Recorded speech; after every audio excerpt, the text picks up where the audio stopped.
प्रणाम दोस्तों।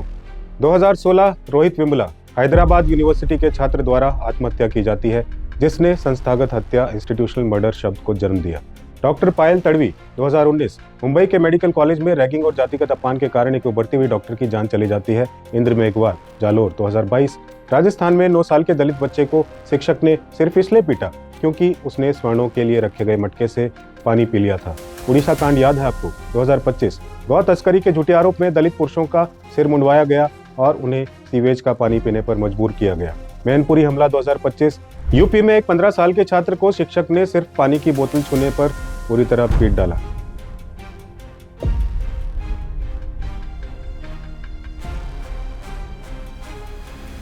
छब्बीस जनवरी 1950 तालियों की गड़गड़ाहट के बीच भारत ने एक ख्वाब को अंगीकार किया था। प्रस्तावना यानी प्रियम्बल में लिखा गया सामाजिक, आर्थिक और राजनीतिक न्याय, अवसर और प्रतिष्ठा की समानता। लेकिन क्या आपने कभी गौर किया, प्रस्तावना के ये शब्द भविष्य के लिए थे। इसका मतलब ये था कि उस वक्त भारत के पास ये सब नहीं था।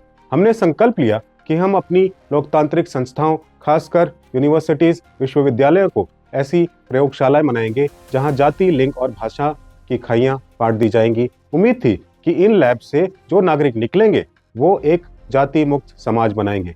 लेकिन विडंबना देखिए, जिन विश्वविद्यालयों को समाज की बुराई ठीक करनी थी वही समाज की बुराई के शिकार हो गए। जिस कैंपस को भेदभाव खत्म करना था वही भेदभाव का केंद्र भी बना। राज्य यानी स्टेट की जिम्मेदारी थी कि पढ़ाई और दवाई मुफ्त हो ताकि गरीब का बच्चा भी बराबरी की मेज पर बैठे। लेकिन हकीकत, नई शिक्षा नीति के नाम पर शिक्षा को निजी हाथों में सौंप दिया गया।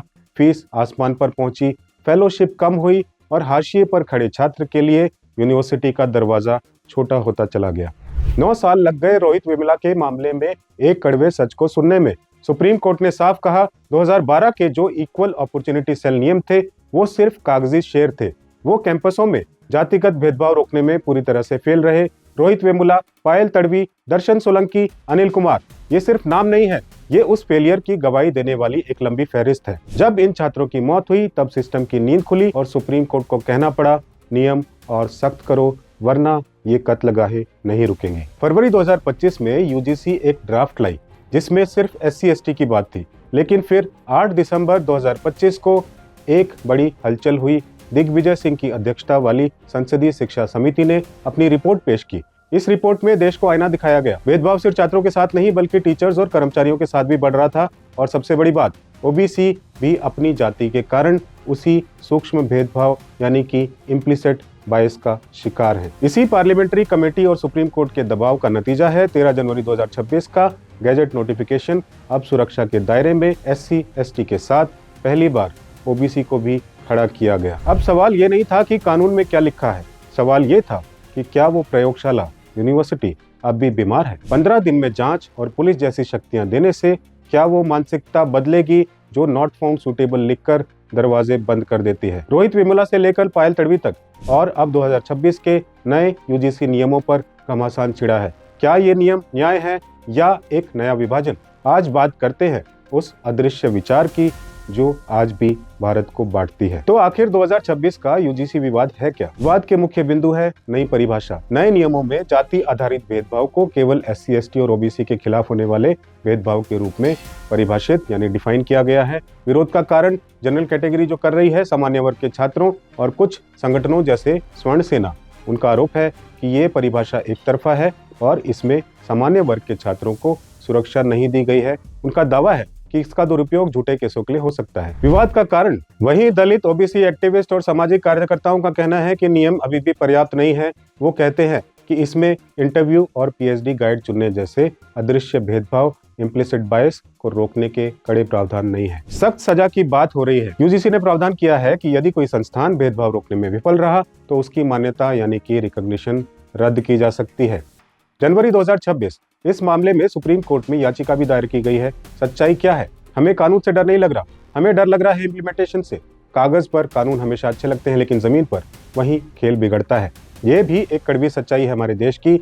लोगों को डर है सिस्टम का, पुलिस का, पावर वाले लोगों का। क्योंकि हमने देखा 498A domestic violence act, SC/ST act अच्छे इरादों से बने कानून, लेकिन कई जगह दुरुपयोग हुआ। किसी भी कारण से अगर नहीं बनती आपस में शादीशुदा जीवन में तो लगा दो एक्ट। और किसी को नहीं भी पता हो तो वकीलों ने काफी ज्ञान दिया और जहां कुछ स्कोप भी था घर उजड़े इन केसेस की वजह से। तो डर स्वाभाविक है, लेकिन एक सवाल भी है, अगर मिसयूज के डर से हर कानून रोक देंगे तो क्या इस देश में कोई कानून बन भी पाएगा? अगर किसी लड़की से छेड़छाड़ हो और सख्त कानून बने तो क्या हम ये कहेंगे नहीं मत बनाओ, इसका मिसयूज हो सकता है? मुद्दा साफ है, ये लड़ाई कानून बनाम स्वर्ण नहीं है, ये लड़ाई है भेदभाव बनाम बराबरी की। जाति आधारित भेदभाव आज भी सच है, कैंपस में, नौकरी में, इंटरव्यू में, वाइवा में।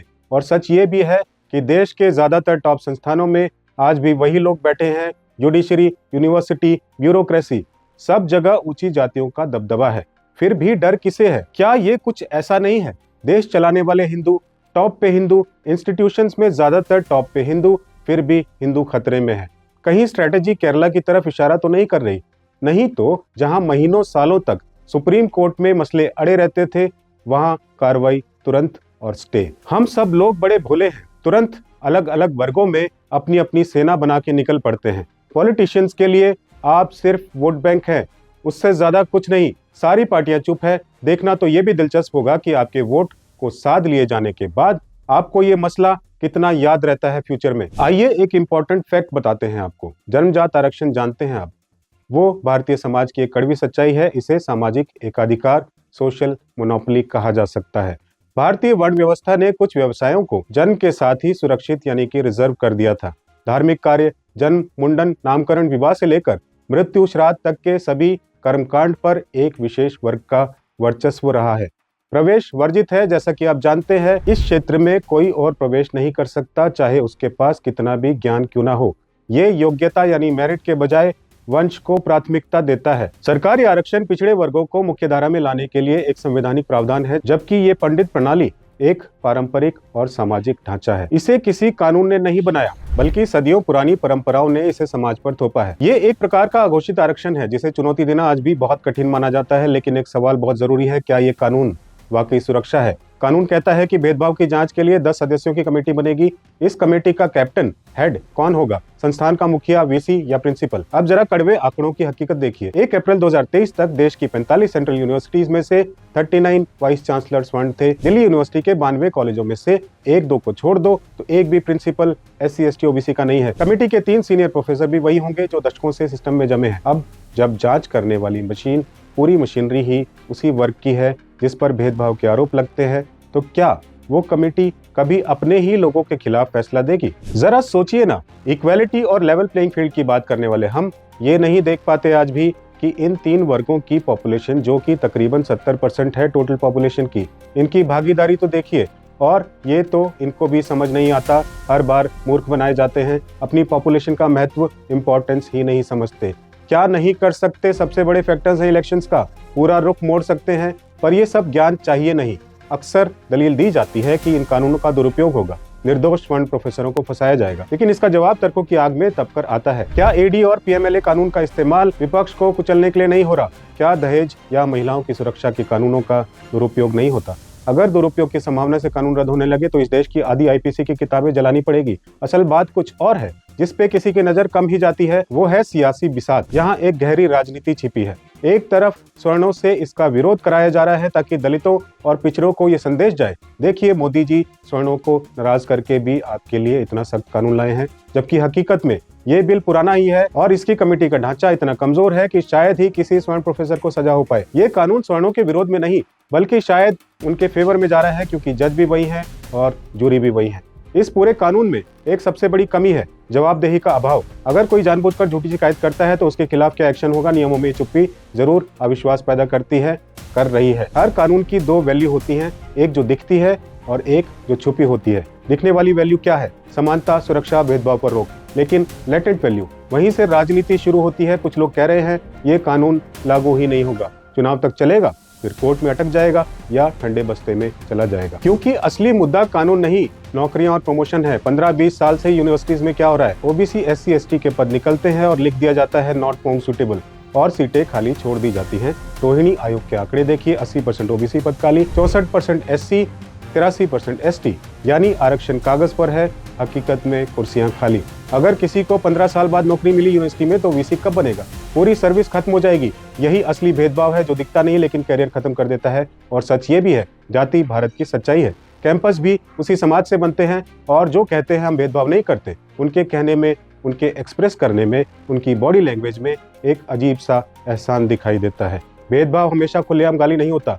कभी वाइवा में कम नंबर, कभी इंटरव्यू में रिजेक्शन, कभी सूटेबल नहीं का ठप्पा। और आंकड़े क्या कहते हैं? 2023 में संसद में पेश data, IIT, NIT, medical college जैसे 108 संस्थानों में 67 छात्रों की आत्महत्या, ज्यादातर SC, ST, OBC पृष्ठभूमि से। तो समस्या है, ये मानना पड़ेगा। कानून जरूरी है, लेकिन निष्पक्ष क्रियान्वयन उससे भी ज्यादा जरूरी, क्योंकि अगर भरोसा टूटा तो समानता का कानून भी संघर्ष का कारण बन जाएगा। बहस सिर्फ कानून की नहीं, इतिहास की भी है। देखिए, जरा हकीकत देखिए, देश के ज्यादातर यूनिवर्सिटीज में हेड कौन है? 99% सामान्य जाति से। सीनियर प्रोफेसर कौन? अधिकांश वही। निर्णय लेने वाली कुर्सियों पर कौन? वही चेहरे, वही वर्ग। तो फिर सवाल उठता है, अगर सिस्टम पहले से ही बराबर होता तो अफर्मेटिव एक्शन की जरूरत ही क्यों पड़ती? सच ये है, दलित, आदिवासी, पिछड़े सदियों तक हाशिए पर रखे गए। पढ़ने नहीं दिया गया, बोलने नहीं दिया गया, इंसान तक नहीं समझा गया।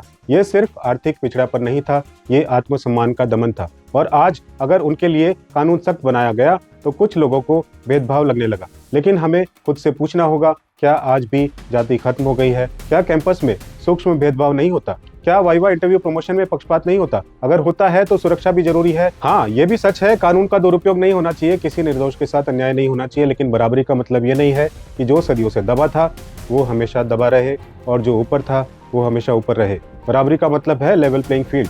और एक जरूरी सवाल, क्या किसी ब्राह्मण या ठाकुर छात्र को सिर्फ उसकी जाति की वजह से अपमानित किया जाता है? शायद नहीं, लेकिन दलित, पिछड़े छात्र आज भी अपनी पहचान छुपाने को मजबूर होते हैं। यही फर्क है, और इसी फर्क को खत्म करने के लिए कानून आया है। तो लड़ाई किसी वर्ग के खिलाफ नहीं है, लड़ाई भेदभाव के खिलाफ है। शिकायत करो और करियर खत्म, ये सिर्फ भ्रम है, डर की राजनीति है। सबक ये तुमको अदालतों में सिखाया होगा कि हक मांगना तो बगावत की बात होती है, मगर ये दौरे सियासत को बता दो कोई कि अब अंधेरों से सूरज की बात होती है। प्रणाम।